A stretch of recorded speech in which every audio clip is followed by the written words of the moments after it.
마태복음 28장 1절부터 10절 말씀 우리 한 목소리로 함께 또박또박 맞춰서 읽어보도록 하겠습니다. 시작.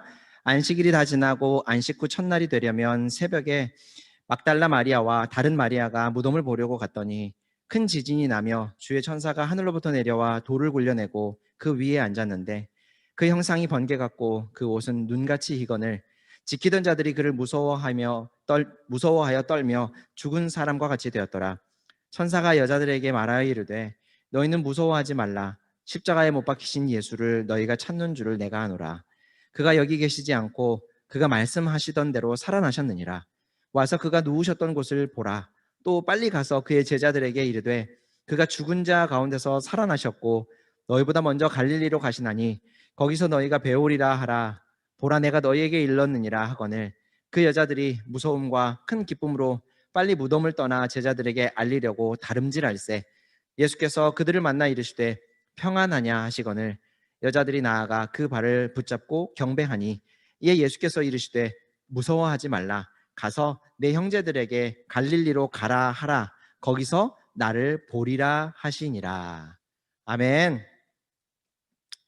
네, 여러분들 한 주간 잘 지내셨어요? 그리고 고난주간 묵상 보내드린 묵상지와 또 올려드린 영상으로 우리 예수님의 은혜를 많이 깨닫고 생각했으리라 믿습니다. 오늘 부활주일이어서 너무 기쁜 마음에 찬양을 하면서 약간 흥분을 하고 점프도 하면서 막 찬양을 했더니 너무 더워서 막 지금 땀을 막 흘리고 있어요. 그리고 이상하게 되게 궁상맞게 기쁜 찬양을 막 하는데 울컥해갖고 찬양을 하다가 목이 메이고 그러기도 했습니다.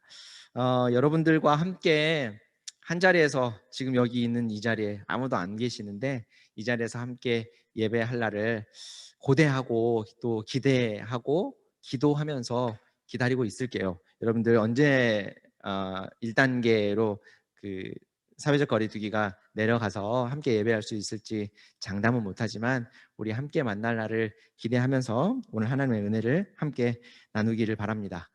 여러분, 오늘 본문에서는 눈으로 보고도 믿지 못할 만한, 그리고 눈으로 보고 전하는 사람들에게 듣고도 믿지 못할 만한 정말 깜짝 놀랄 만한 사건 한 가지가 오늘 본문에 기록이 되어 있습니다. 무엇일까?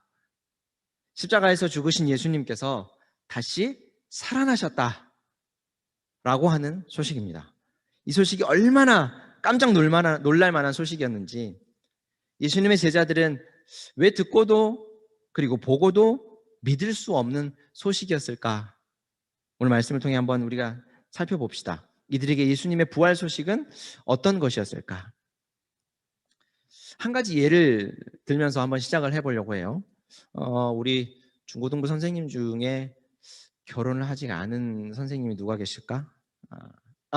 우리 김상현 선생님을 예를 좀 들을게요. 김상현 선생님 미안합니다. 네, 김상현 선생님이 만약에 예를 들어서 여자친구가 생겼다 이렇게 얘기하면서 누구냐, 여자친구가 어떤 분이냐 이렇게 물어봤더니 그 여자친구가 블랙핑크의 로제라고, 블랙핑크의 제니라고, 또 아니면 요즘 가장 핫한 브레이브걸스의 멤버라고 이렇게 소개를 하는 거예요. 제 여자친구는 여러분들 다 아실 텐데 블랙핑크의 제니입니다. 이렇게 상현 선생님이 얘기를 했다고 생각해 보세요. 그러면 여러분들 상현 선생님의 그 말을 그냥 그대로 진짜요? 축하합니다 라고 말할 수 있겠습니까? 아니면 아무도 말을 못하고 그냥 눈만 이렇게 도대체 지금 저걸 믿으라고 하는 얘기인가? 이렇게 하고 있겠어요. 어느 쪽이에요? 후자가 되지 않겠습니까? 그죠?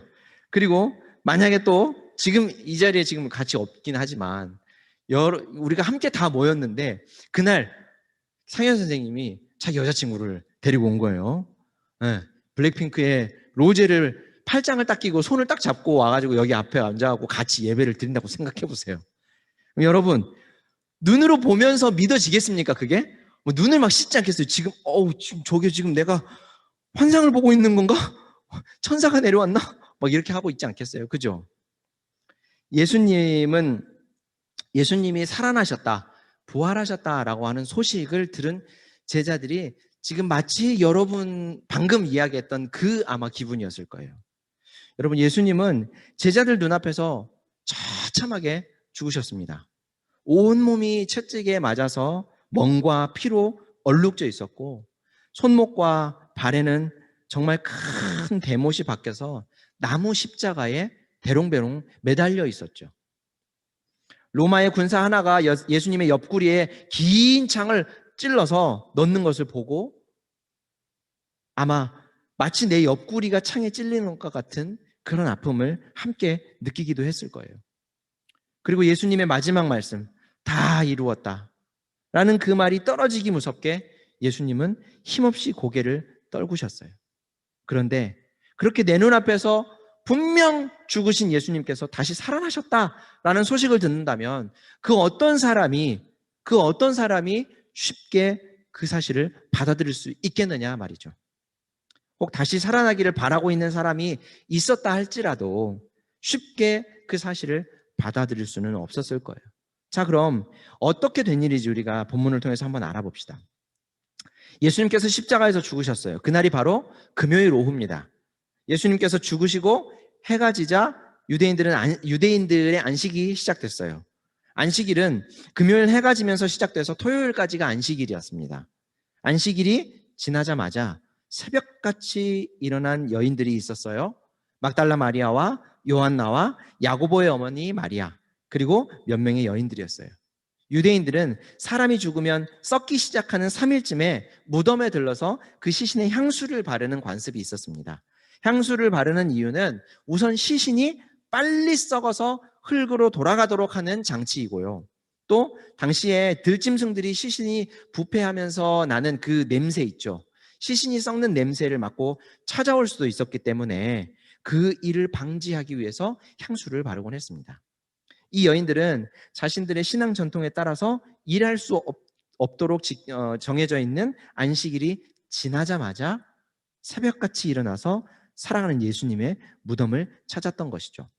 당시 유대인들은 유리시대와는 좀 다른 매장 방법을 가지고 있었는데 동굴 같은 곳에 시신을 매장을 했었어요. 그런데 굴을 갖는 것이 쉽지 않았겠죠. 그래서 조상적부터 내려오는 동굴이 있으면 그곳을 가족묘로 사용을 하곤 했습니다. 근데 그마저도 할 수 없는 가난한 형편의 사람들이나 또 종들은 그냥 돌을 쌓아서 돌무덤을 만들어 놓고 그곳에 시신을 매장하는 일도 비일비재했었어요. 예수님도 그렇게 넉넉한 생활을 하지 않으셨다라고 하는 것을 우리가 생각하기 때문에, 추정하기 때문에 생전에 무덤을 준비해 두시지 않았죠.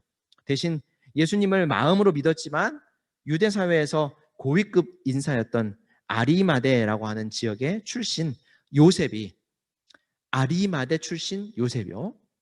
왜 두 번 얘기하는지 알겠죠?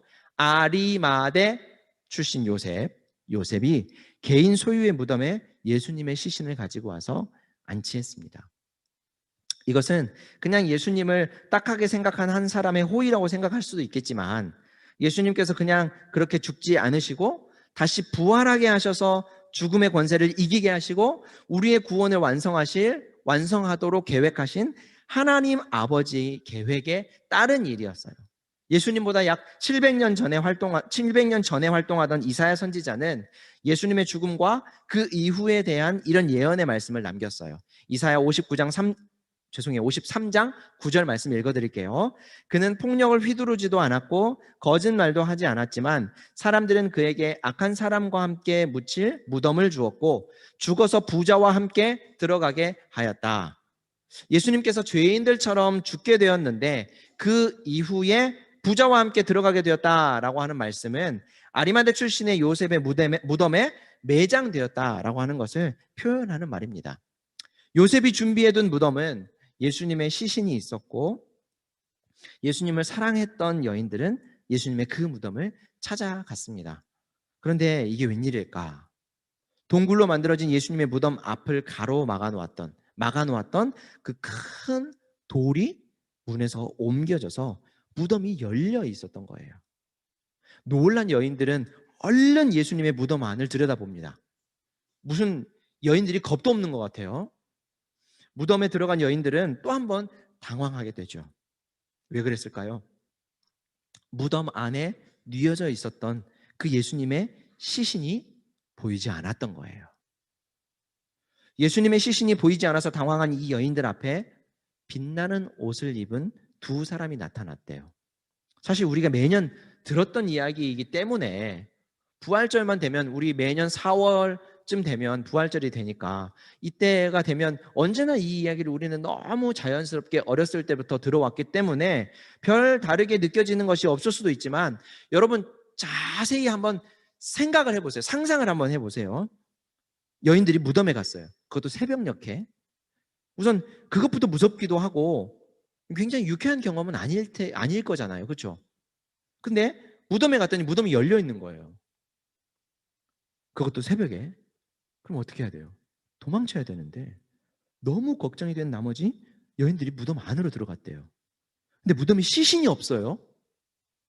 소리를 지르고 아마 난리가 났을 법한데 여기서 끝이 아니에요. 갑자기 무덤 안에서 빛나는 옷을 입은 두 사람을 만나게 됩니다. 반가울까요? 아니죠. 그야말로 충격과 공포 그 자체죠. 무덤 안에 계셔야 되는 예수님은 없고 빛나는 옷을 입은 두 사람이 있었어요. 도대체 저 사람들은 뭐지? 우리 예수님의 시신을 어떻게 한 거지? 오만 가지 생각이 그 여인들의 머릿속에 들지 않겠어요? 여인들은 그들을 보고 땅에 엎드렸습니다. 글쎄 엎드린 건지 확 엎어진 건지 꼬꾸라진 건지 잘 모르겠어요. 그럼 그들은 누굴까? 누가복음에는 빛나는 옷을 입은 두 사람 이렇게 기록하고 있고요. 우리가 오늘 읽은 마태복음에 보면 하늘에서 내려온 주의 천사 이렇게 소개하고 있어요. 누구 말이 맞을까요? 다른 대상을 본 걸까요? 아니죠. 빛나는 옷을 입고 하늘에서 내려온 주의 천사들이에요. 이 두 천사들은 기절하기 직전의 여인들에게 이렇게 얘기합니다. 너희는 왜 살아있는 자를 죽은 자들 중에서 찾고 있느냐? 그들이 계속해서 얘기해요. 그분은 여기 계시지 않고 살아나셨다. 갈릴리에서 너희들에게 하신 그분의 말씀을 기억해 보거라. 무슨 말일까요? 지금 이 상황은 누군가가 예수님의 시신을 훔쳐갔거나 그들이 염려한 것처럼 들짐승이 예수님의 시신을 가져간 게 아니라 예수님은 시신의 상태로 머물러 계시지 않고 다시 살아나셨다라는 말씀이에요. 아마 이게 유튜브 영상 뭐 이렇게 편집한 영상이라면 이 타이밍에 막 이렇게 막 뭐라 그래야 돼? 꽃가루가 이렇게 막 날리고 기뻐하며 경배하세 뭐 픽셀이 나네 하면서 막 할렐루야 막 이런 막 소리가 막 나야 되는데 실시간 영상이니까 그런 게 안 나오죠. 여러분 잠시 우리가 이 광경을 생각할 때 굉장히 흥분을 감출 수 없을 거예요. 하지만 잠깐만 천사들의 말을 우리가 조금 더 주의해서 들어봅시다. 예수님께서는 전에 몇 번에 걸쳐서 제자들에게 말씀을 하셨었어요. 그렇죠? 내가 죄인의 손에 넘겨지고 십자가에 못 박혀 죽었다가 3일 만에 다시 살아날 거다. 그제서야 예수님의 말씀이 기억난 여인들은 서둘러서 무덤에서 돌아와 누군가를 찾아갔어요. 여러분 같으면 어디로 갔겠습니까? 경찰서 막 이런 데 가야 되는 거 아니에요? 그죠? 예수님께서 다시 살아나셨다라고 하는 이 소식을 가장 기뻐할 사람들 누굴까? 그렇죠. 가룟 유다를 제외한 예수님의 11 제자들이 있는 곳. 그 예수님의 제자들이 아마 제일 기뻐하고 기다리지 않았을까요? 그래서 이 소식을 들은 여인들은 제자들에게 냅다 뛰었습니다. 여인들은 제자들에게 예수님께서 무덤에 머물러 계시지 않고 다시 살아나셨다는 소식을 전했어요. 어떻게 전했을까? 아니 어떻게 됐을까? 제자들은 이 여인들의 말을 듣고 와 진짜! 막 이러면서 기뻐했을까요? 아니요. 기다렸다는 듯이 막 맨발로 뛰쳐나가서 예수님의 무덤을 갔을까요? 아니요. 이 여인들의 말을 허튼 소리로 여기고 귀담아 듣지 않았어요. 여러분 고대 시대에는 여인들의 말은 신빙성이 없는 것으로 치부되곤 했어요. 그래서 법정에서도 여인이 증인으로 선다면 그 증인의 말, 그 증언은 법적인 효력을 전혀 발휘하지 못했다고 그래요. 제자들은 여인들의 말을 철저하게 무시했던 거죠. 근데 예수님을 위해 목숨까지 바치겠다라고 했던 열혈남아 베드로는 그 말을 듣고 일어나서 무덤으로 달려갔습니다. 달려간 베드로는 예수님의 무덤에 도착해서 죽으신 예수님의 시체를 감았던 세마포를 발견합니다. 뭘 발견했다고요? 예수님의 시체를 감았던 세마포. 그런데 베드로는 예수님께서 다시 살아나신 것을 믿지 못하고 그 세마포만 봤지만 예수님이 살아나신 것을 믿지 못하고 그냥 집으로 돌아가 버려요. 예수님과 약 3년을 먹고 자고 했던 제자들 중에 정말 가장 충성스러운 제자라고 여겼던 베드로가 믿지 못하고 예수님께서 하셨던 말씀도 기억하지 못했어요. 그렇다면 어떤 누가 예수님이 다시 살아나셨다라고 하는 그 여인들의 말을 믿을 수 있었을까? 네, 당시에는 아무도 믿지 못했어요. 얼마쯤 시간이 흘러서 다시 예수님을 직접 눈으로 보고 또 손으로 만져본 후에야 예수님께서 살아나셨다라고 하는 것을 제자들은 비로소 받아들이게 된 거예요. 그렇다면 제자들처럼 예수님을 한 번도 만나본 적 없는 우리는 어떻게 예수님의 부활을 믿을 수 있을까? 우리 중에 나타나셔야 할까? 우리 중에 나타나셔서 성민아 이렇게 얘기하셔야 될까? 그래야 우리 믿을 수 있을까요? 그렇지 않죠. 또 한번 여러분들에게 높아심에서 말씀드리자면 간혹 예수님을 본다고 하는 분들이 있는데 조심해야 돼요. 약 2000년 동안 예수님을 본 사람이 아무도 없어요. 인류의 2000년 역사 동안. 그래서 아무도 예수님의 얼굴을 몰라요. 누군가 확인해 줄 수가 없기 때문에 누군가 예수님을 봤다라고 말해도 그게 진짜 예수님인지 확인할 길이 없어요. 그리고 대부분 봤다라고 하는 분들은 우리가 흔히 알고 있는 그 모습 있죠. 성화의 그 모습, 예수님의 모습. 피부가 하얗고 길고 아름다운 곱슬머리에 그 예수님을 봤다 그러는데 잘못 본 거예요. 예수님은 중동 지방 이스라엘 사람이에요. 분명히 저 혼자 있는데 막 다른 소리가 나요. 그것도 여러분 2000년 전 사람이에요. 그 시대, 그 지방에는 그런 모습을 한 사람은 없었어요. 살지 않았다고요. 다 서구에 있는 유럽 사람들이 자신들의 문화에 비추어서 자신들의 모습을 미루어 짐작해서 예수님은 이런 분이시겠다라고 상상해서 그린 상상화예요. 자, 그렇다면 우리는 어떻게 해야 될까? 예수님을 볼 수가 없는데 어떻게 해야 될까? 이에 대한 대답은 예수님께서 이미 하셨어요. 요한복음 15장 26절에서 예수님께서 이런 말씀을 하십니다. 내가 아버지께로서 너희에게 보낼 보혜사 곧 아버지께로서 나오시는 진리의 성령이 오실 때 그가 나를 증거하실 거다. 나를 믿게 해줄 거다. 누가요? 성령이요. 우린 눈으로 한 번도 뵌 적이 없고 우리의 손으로 한 번도 예수님을 만져본 적이 없지만 예수님께서 죽으시고 부활하신 사건을 믿는 것은 절대 쉬운 일은 아니겠지만 주의 성령께서 하나님께서 보내주시는 성령 하나님께서 우리에게 그 예수님을 믿을 수 있는 믿음을 주신다고 성경이 우리 예수님이 명확하게 우리에게 가르쳐 주셨어요. 어쩌면 제자들처럼 실제로 부활하신 예수님을 손으로 만져보고 예수님의 목소리를 들어야 받아들이게 될지도 몰라요. 하지만 사람은 원래 그렇게 연약한 존재니까요. 하지만 방금 전에 말씀드린 것처럼 예수님이라고 나타났는데 그분이 진짜 예수님인지 아니면 성경의 표현대로 광명한 천사의 모습을 한 사탄 마귀인지 알 수가 없으니까 실제로 예수님이라고 우리 앞에 나타난 어떤 누군가를 만나거나 본다고 해도 우리는 예수님의 부활을 실제로 받아들일 수 없다라는 거죠. 그러면 한 가지 방법밖에 없는 거예요. 성령께서 우리에게 예수님을 믿게 해주시는 방법이에요. 눈으로 보는 것은 불가능하다는 거예요. 그리고 눈으로 보아서 믿게 되는 것 또한 불가능하다는 거죠. 성경은 이렇게 말씀합니다. 사람이 구원받는 일을 사람은 할 수 없지만 하나님께서는 충분히 하실 수 있다. 마태복음 19장 26절 말씀이에요. 본다고 해서 받아들일 수 있는 것도 아니고 우리의 결정과 의지로 믿음을 가질 수 있는 것도 아니에요. 실제로 예수님이 살아계실 당시에 예수님을 보았던 사람들, 예수님이 행하셨던 표적을 여러 개 보았던 사람들은 그럼 다 믿었어야 되는데 그들 중에도 안 믿고 끝까지 예수님 부인한 사람들이 있었잖아요. 그죠? 그러니까 본다고 믿어지는 게 아니라는 거죠. 예수님을 믿는 것, 예수님께서 다시 살아나셨다 있다라는 것을 사실로 받아들이는 것은 하나님께서, 성령 하나님께서 우리에게 믿음을 주셔야만 가능하다는 거예요. 그리고 예수님의 제자들에게 예수님께서 다시 살아나셔서 자신을 보여주신 것 또한 그들에게 믿음을 주시려는 하나님의 방법 중에 하나였다라는 거예요. 오늘 이 시간 성령 하나님께서 예배에 참여한 우리 모두에게 부활하신 예수님을 믿는 믿음을 주시기를 간절히 바랍니다.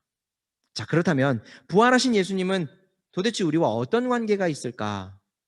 예수님의 부활은요, 예수님이 자신의 죄 때문에 십자가에서 죽으신 것이 아니다라고 하는 것을 증명하는 거예요.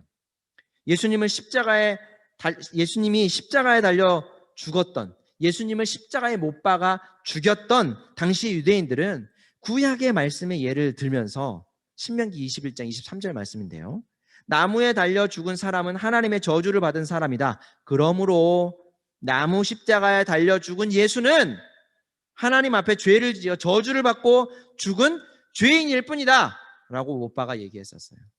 죄가 없는 사람이라면 하나님께서 왜 그가 죽게 그냥 놔두셨겠는가 라는 질문을 했던 거죠.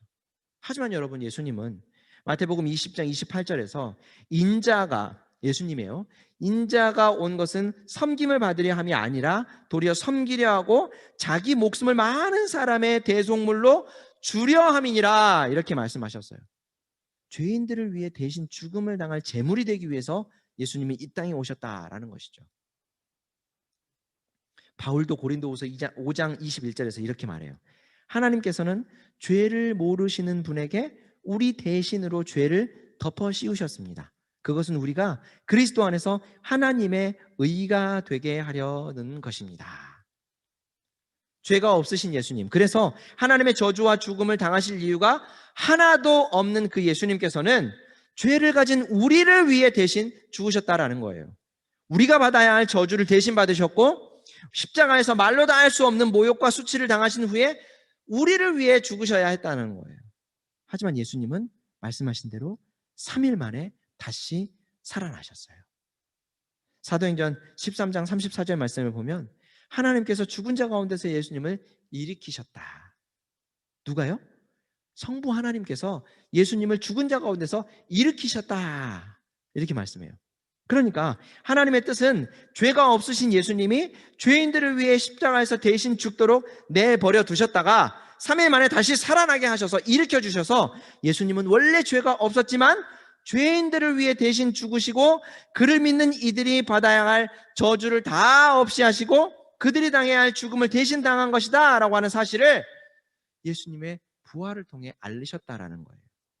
만약 예수님께서 다시 부활하지 않으셨다면 우리 죄는 절대 용서받을 수 없는 거예요. 왜냐하면 예수님께서 부활하신 것이 죄 없는 분이다라고 하는 증거이기 때문에 자신이 당할 죽음이 아니라 우리가 당할 죽음을 대신 당하신 것이다 라고 하는 것을 보여주시는 것이기 때문에 이걸 조금 어렵게 얘기하면 대속, 죄를 대신 속하신 사실을 알리기 위해서 부활하신 것이기 때문에 만약 부활이 없었다면, 예수님께서 부활하지 않으셨다면 우리의 죄는 절대로 용서받을 수 없었다라는 거예요. 그러니까 우리의 구원은 예수님을 믿음으로 얻어지는 것이고 우리 예수님을 믿는 것은 우리 예수님께서 우리의 죄를 대신 속하기 위해 십자가에서 죽으시고 3일 만에 부활하신 것을 믿는 것이므로 구원과 믿음은 우리 예수님에게서만 비롯된다라는 거예요. 또 한 가지, 예수님께서 다시 살아나신 일, 부활이 우리에게 기쁜 소식인 결정적인 이유가 또 있어요. 예수님께서 우리의 부활의 소망이 되시기 때문입니다. 이 말이 좀 어려운데요. 고린도전서 15장 20절부터 22절 말씀을 제가 한번 읽어볼게요. 잘 들으세요. 그러나 이제 그리스도께서 죽은 자 가운데서 다시 살아나사 잠자는 자들의 첫 열매가 되셨도다. 사망이 한 사람으로 말미암았으니 죽은 자의 부활도 한 사람으로 말미암는도다. 아담 안에서 모든 사람이 죽은 것 같이 그리스도 안에서 모든 사람이 삶을 얻으리라. 부활하신 예수님을 믿는 사람들은 예수님처럼 부활하게 될 것이다 라는 말씀이에요. 여러분 게임 해보셨죠? 이 예화를 여러분 제가 예전에도 한번 한 것 같은데, 우리가 게임을 하다 보면 캐릭터가 있잖아요. 우리가 하는 캐릭터가. 근데 그 캐릭터가 죽을 때가 있죠. 그렇죠? 공격을 받는다거나 에너지가 다 떨어지면 죽잖아요. 근데 죽지 않기 위해서 우리가 조심해서 다른 공격을 하기도 하고 뭐 이렇게 해요. 피해 다니죠. 근데 만약에 그 캐릭터가 죽어도 다시 살아날 수 있다라고 하면, 목숨이 무한대로 계속해서 다시 생성된다고 하면 어떨까요? 무서울 게 없겠죠. 그렇지 않겠습니까? 마찬가지예요. 우리가 예수님을 믿으면서 살다 보면 어려움도 당하고, 때로는 사람들에게 미움을 받을 때도 있고, 또 때로는 손해를 보는 경우도 덜어 있어요. 특별한 경우에는 스데반 집사님처럼, 바울처럼, 베드로처럼